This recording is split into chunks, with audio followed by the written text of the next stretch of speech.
So my name is Maria Farrell, and I am a volunteer with the Open Rights Group, which is a digital rights organisation here in London, and we also have branches in Bristol, in Edinburgh, in Glasgow, quite a few different places around the country. I work in technology policy, and I've worked in technology policy for about gosh, I should know the answer to this, between 15 and 20 years. I've been working in the area for quite a while.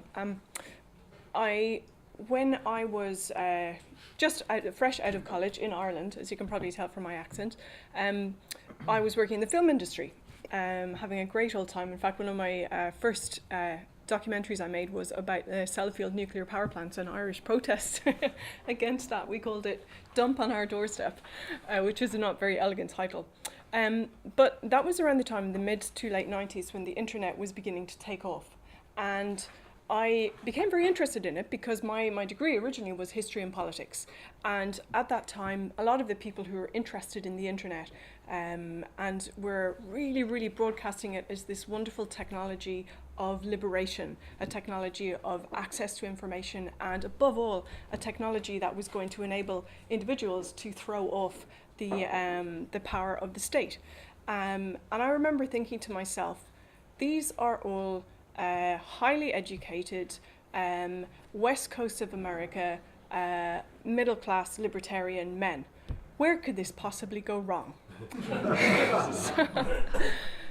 And as a sort of a mild-mannered female Irish European Social Democrat, which is now a very radical thing to be, clearly I can't find a political party to vote for on the 7th of May, I remember thinking to myself, this is absolutely bats, because while there are many ways in which the internet, is clearly giving us access to lots more information, the ability to bring down the barriers to political organisation and to communication, there are obviously, and this was in 1996, there are obviously very, very clear ways in which it can be used as a technology of control.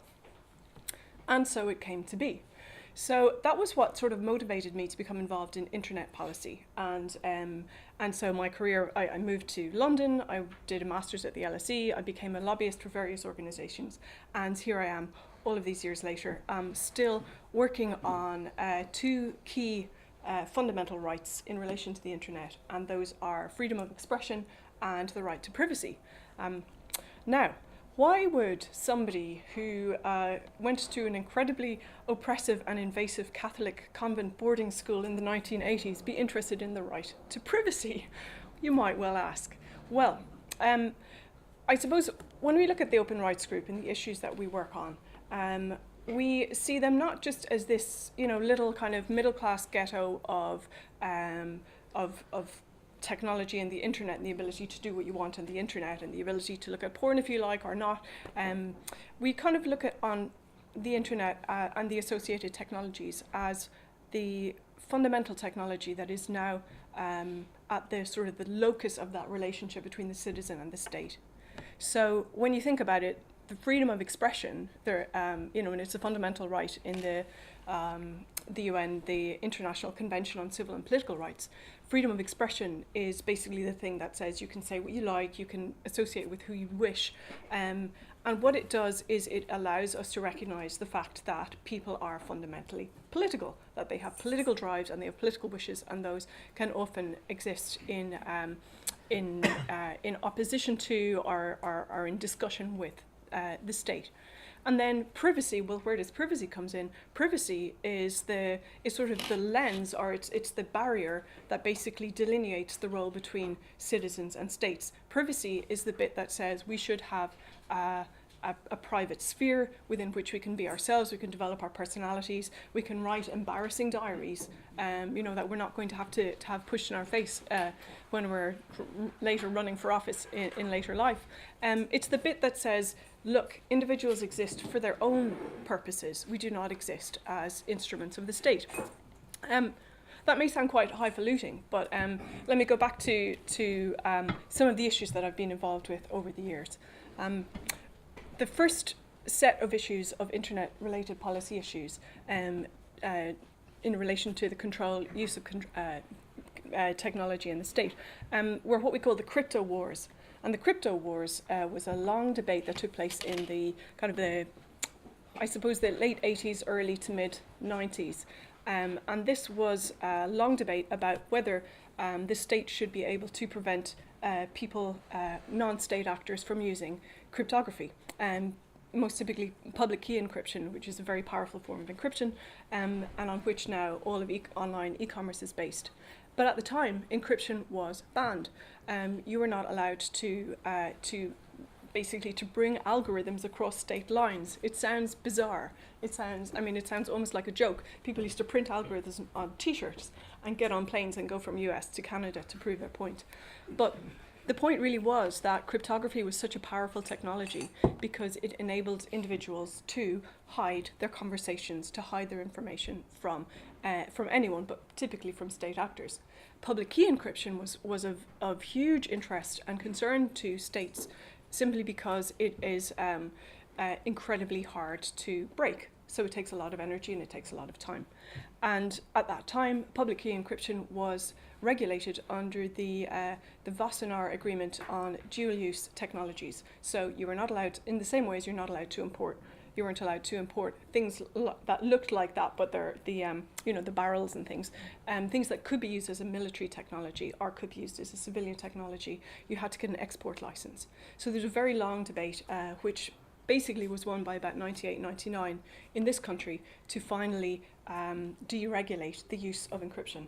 And that actually was what allowed us to then to build, secure socket layer in the internet, to build HTTPS, to build all of the protocols that have enabled people to buy and sell things on the internet, and also to continue to communicate freely and secretly with each other. So that was kind of the first big battle we had. Then the next big battle after that was in about 99 to 2000, then 2001, which was the interception and communications surveillance regime here in the UK. And this is an argument that you'll have heard many, many times, which is the police are being sort of outrun by people's use of technology. We need to update the ability of law enforcement and other agencies to get ahead of the criminals. So there had been a previous act in, oh God, I can't believe I actually remember this, 1985, the Interception of Communications Act, which is about allowing people to do the kinds of interception, basically plain old telephone service, tapping in, going to the switch and doing all of that. Basically, all of that legislation was brought up to date, not simply brought up to date, but massively increased in the ability of the state to surveil individuals. What I find interesting about all of this, having been there at the inception of a lot of this legislation in the late 90s, and now seeing it come around again and again in the global war on terror, it was ratcheted up, and of course in the last few years again ratcheted up. What I find interesting is that typically there are never any sanctions for misuse.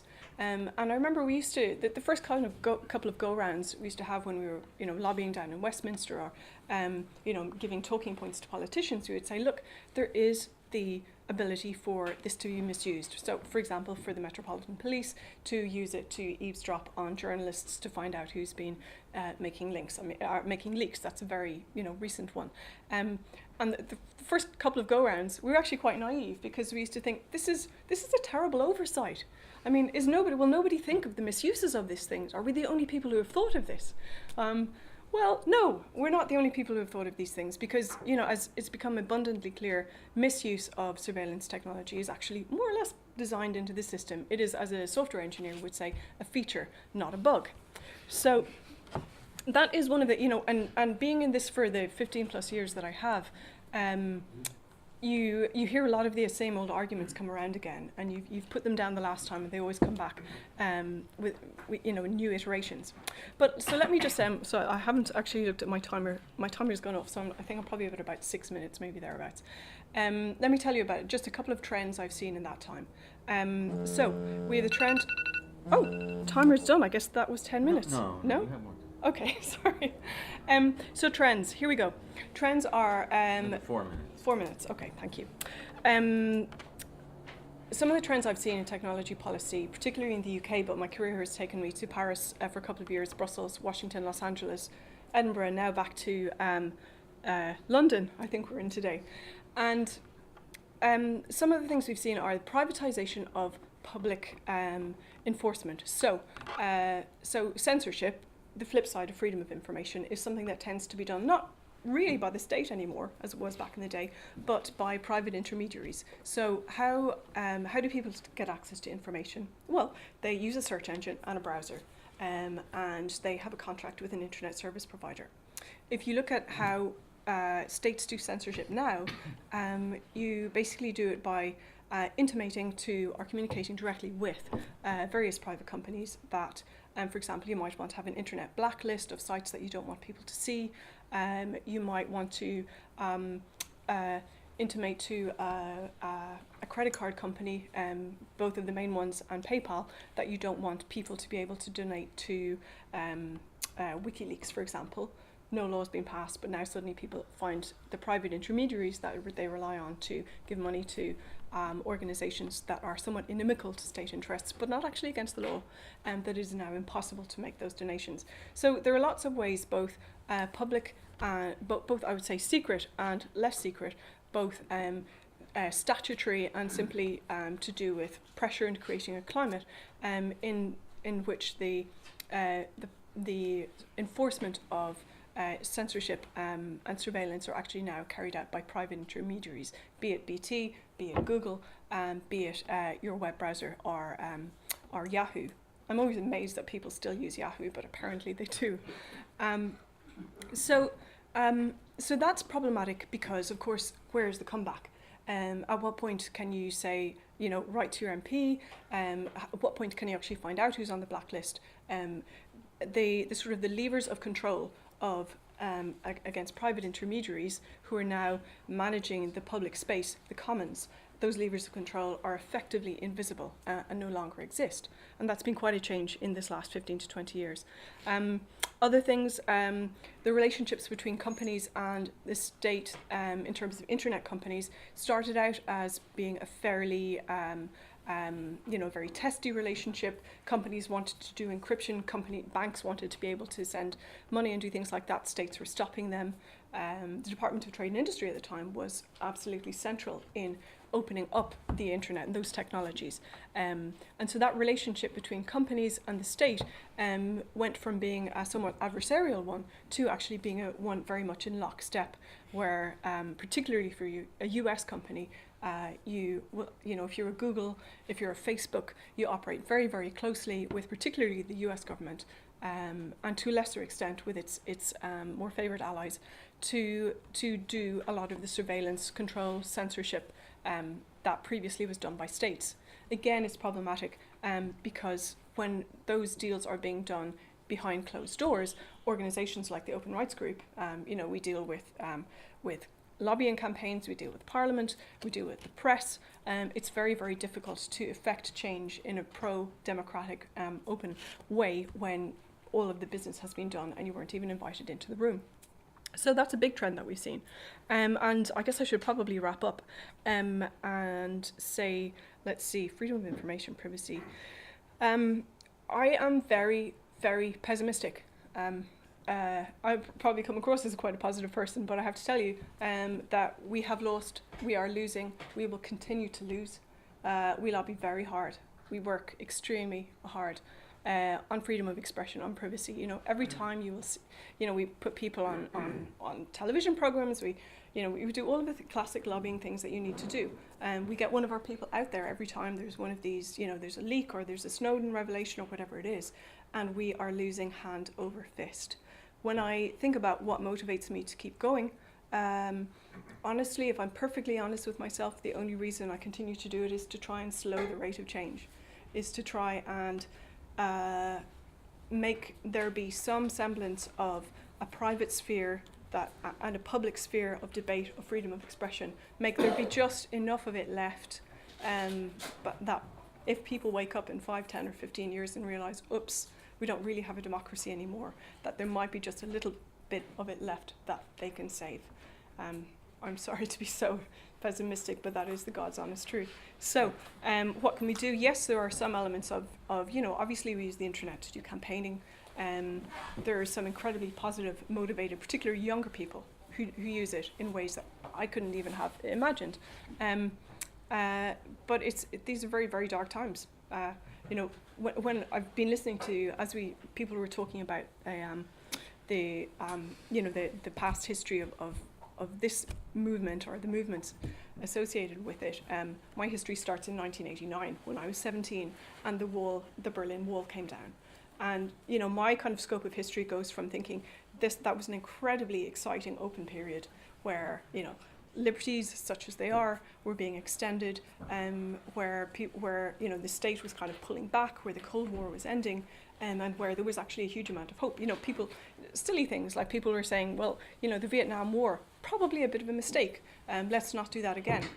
And then, you know, from then I really see in the last 10 to 15 years, obviously particularly with the global war on terror, this the embrace of fearfulness as a mode of politics, the use of the internet as a technology of control, and the shutting down of ideas, of debate, of the ability even to still have the language to talk about freedom of expression, to talk about the private sphere. So I leave you with that, and I hope you can perhaps generate a little more optimism than I've been able to share.